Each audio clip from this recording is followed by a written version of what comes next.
Let's have a look at the dance practice. This is what I would really wanted to check out because we reviewed obviously the album. It's out for the members, but we didn't actually have a look at the choreography.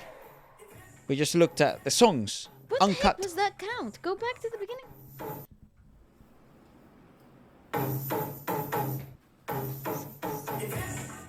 What the heck? He's like in That's the... rough. What? That is a tough entrance. How do you count that?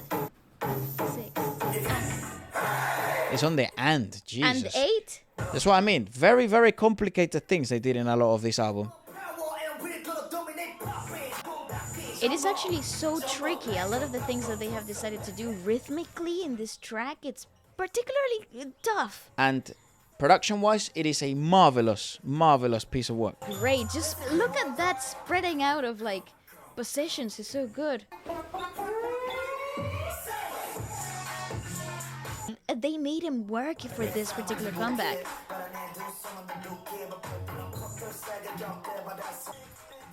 It's good direction of like movement because it's very stylized to the person. Like each member has a different sort of like style to it.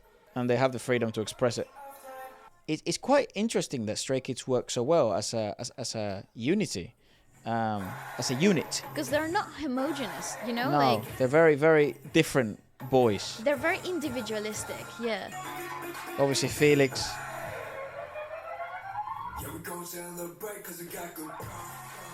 But they interestingly, as a group, they work as assets to the group rather than... That's right. It's like because of their individualities is that they work together so well on stage.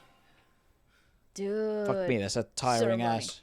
It is so bouncy. This is like a cardio workout. It is. Also, you would think that this would be like accessible and easy for them, given the fact that they have just been on tour and like physically they are perhaps at the peak of their ability, and it has nothing to do with the specific comeback or anything like that, but usually artists are sort of at the peak of their performing capability after they've come back from a tour.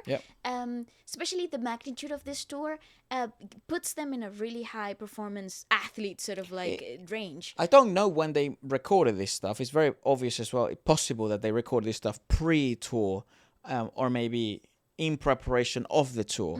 Regardless of that, in the preparations, you do get in immense shape, because you're essentially trying to peak at the time that the tour begins. And if you're doing all of this prior to the preparation of the tour, I don't know logistically how this works, but obviously JYP knows how to do this shit because they've done a lot of world tours, not only with Stray Kids, but other bands, like other groups like Twice. So it's immensely intriguing. The logistical aspect of this is very, very intriguing. It's sort of like training high performance athletes. Correct, like... but they do look very, very fresh, and they do look, especially in the Mnet one, which we know it's live, they do look very, very comfortable in the live scene at the moment.